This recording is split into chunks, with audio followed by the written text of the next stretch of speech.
Jannah. We have to be about putting ourselves in the best spiritual position that we can put ourselves in. So part of that, a good way to do that, is getting up at night and praying. A good time for you to ask God, to beg Allah subhanahu wa ta'ala for forgiveness is when you're standing at night in prayer. A good time for you to ask Allah subhanahu wa ta'ala for whatever it is that you desire, that inshallah is good for you, is when you're standing at night in prayer.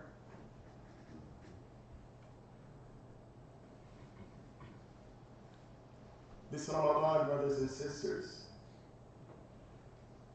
if you're not already in the habit of getting up at night and praying to Allah subhanahu wa ta'ala and calling on Him, make it a habit. Start now. If you can't make it to the musalla, to the masjid, if you can't pray in congregation, have that intimate encounter with your Creator at night, when everybody else is sleeping, when it's only you and your Lord subhanahu wa ta'ala.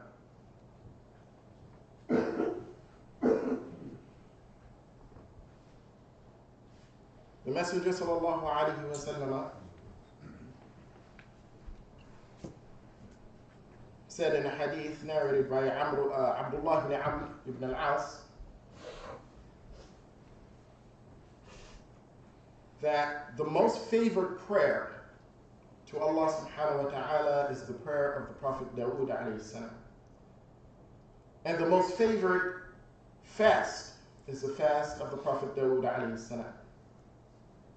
He would sleep half of the night, pray a third of the night, and then he would rest for the last sixth of the night.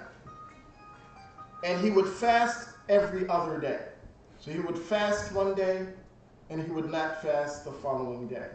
And that is the fast of the Prophet Dawood alayhi salam. And as Prophet sallallahu alayhi wa sallam described it as the most favored form of fasting to Allah subhanahu wa ta'ala. And again, Dawood alayhi salam was standing in night in prayer. Muhammad sallallahu alayhi wa sallam was ordered to stand the night in prayer. Allah subhanahu wa ta'ala told Prophet sallallahu alayhi wa sallam in the Quran, وَمِنَ اللَّيْلِ فَتَهَجَّدْ بِهِ نَافِلَةً لَكَ عَسَىٰ أَن يَبْعَثَكَ رَبُّكَ مَقَامًا مَحْمُودًا.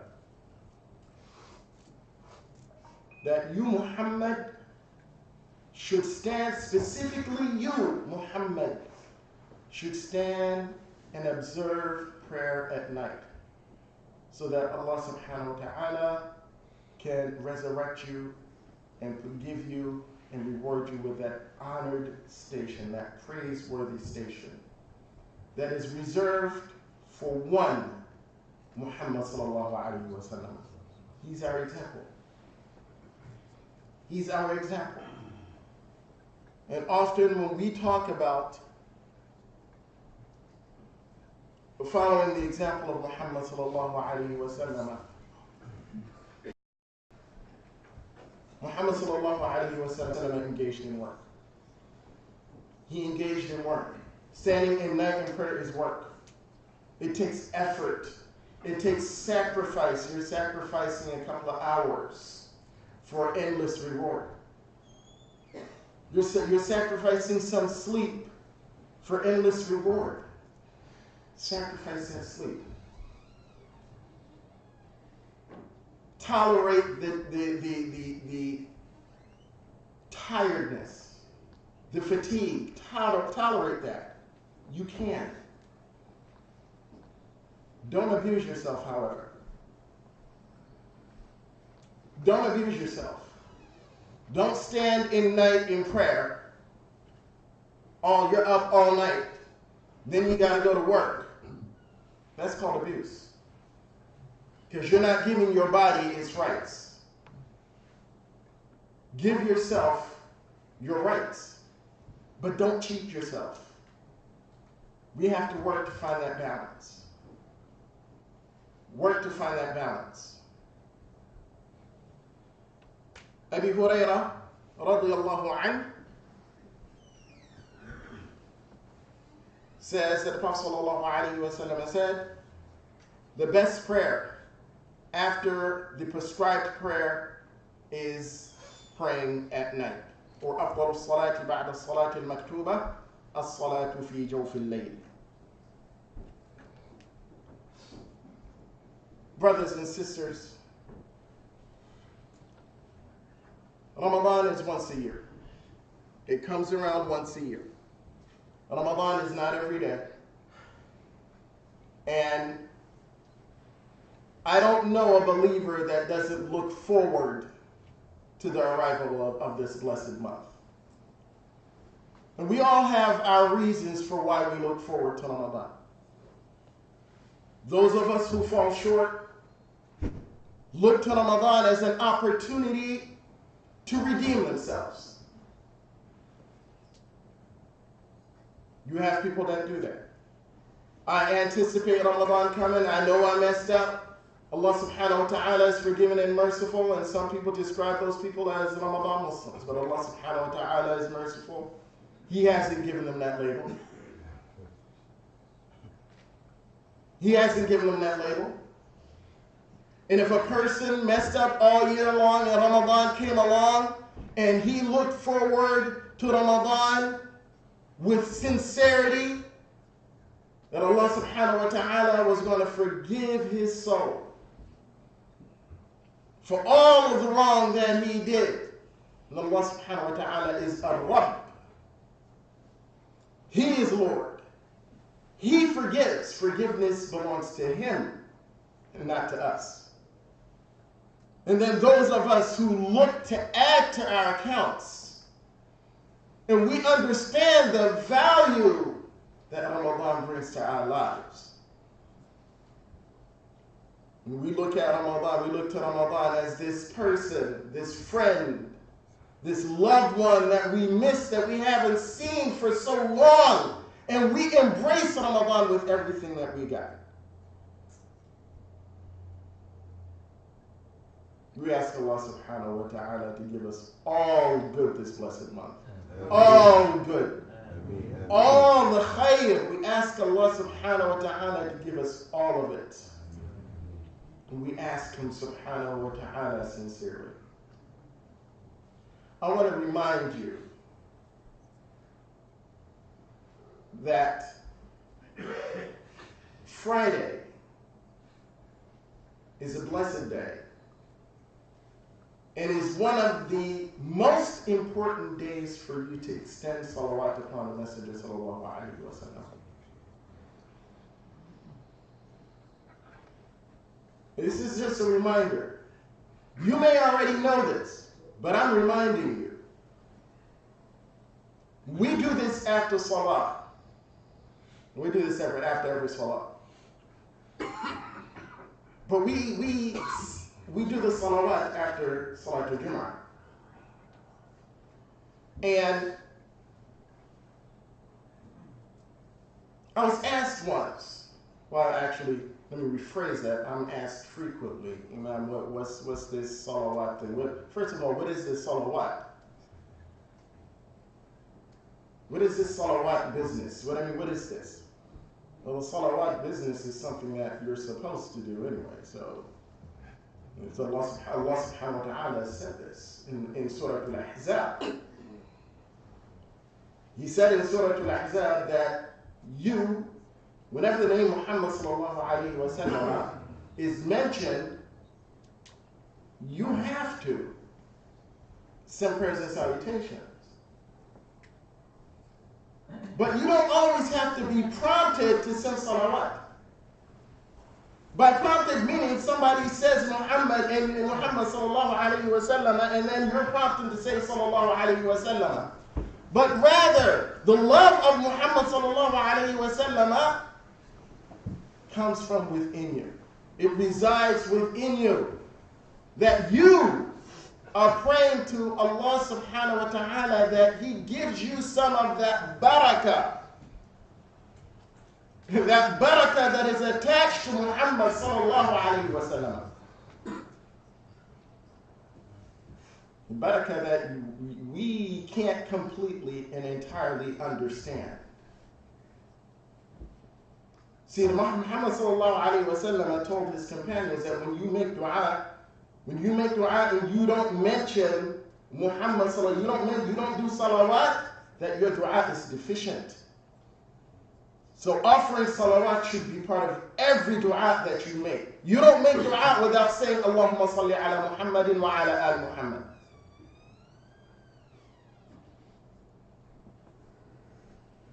You don't make dua without saying that.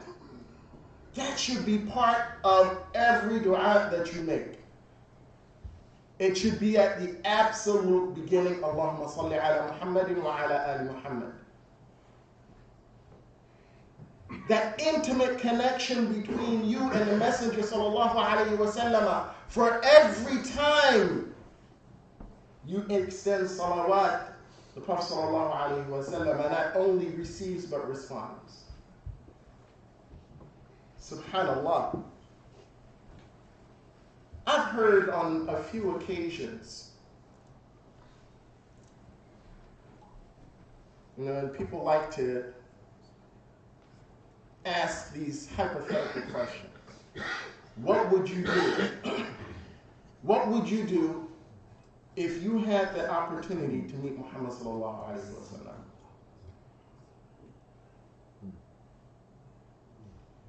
I want you to reflect on that for a minute. What would you do if you had the opportunity to meet Muhammad sallallahu alayhi wa sallam?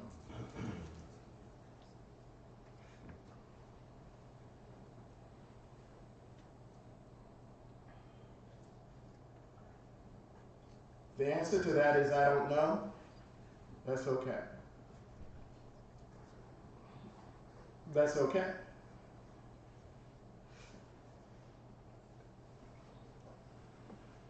But you should understand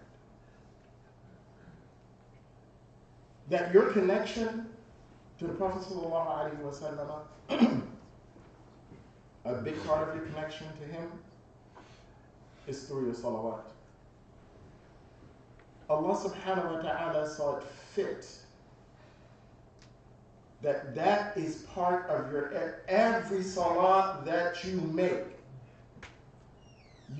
Every salah that you make, you are offering salawat. That's your tashahhud. That's the second part of your tashahhud.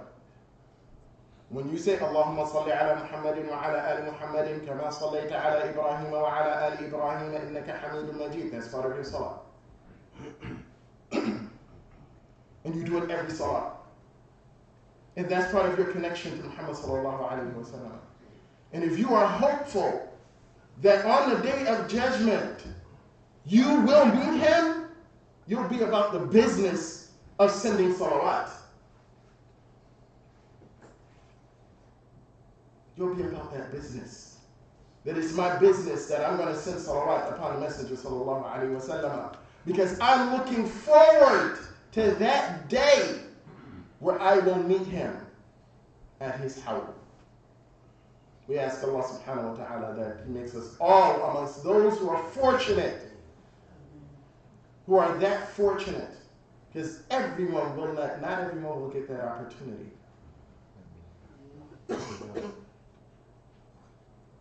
Offering the salawat after salah, brothers and sisters, is nothing but good.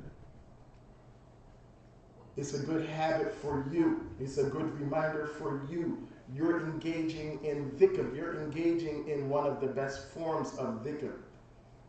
Right now, so Prophet ﷺ tells us that on Yawm al-Jum'ah, when the Imam ascends the minbar, the angels come and join you. The angels come and join you. And when you do, why do they join you? Because they are interested in hearing this remembrance. And every time you remember Allah subhanahu wa ta'ala, they engage with you. So how can you get up and walk away from that? How can you get up and walk away from that knowing the company that you're in? Subhanallah. And how can you deny yourself that? How can you deny yourself that reward? Unless somewhere inside of you, you are conflicted or misled.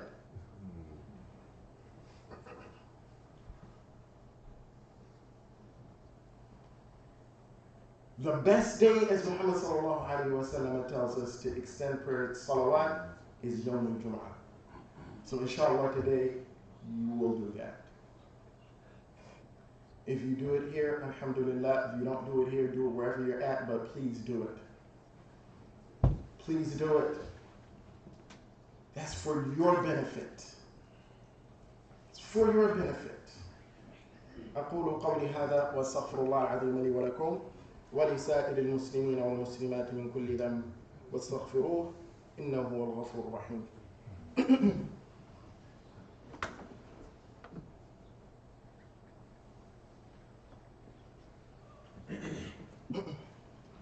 الحمد لله رب العالمين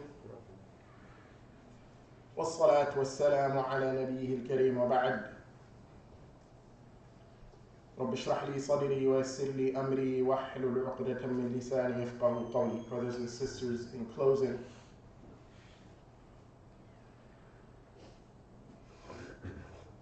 I feel today is an appropriate day for me to offer this reminder, and I've offered this reminder before in the past. And this reminder has to do with our approach to this blessed day of Jumu'ah. And I started today's khutbah by telling you that today is an Eid as described by the Prophet sallallahu alaihi wasallam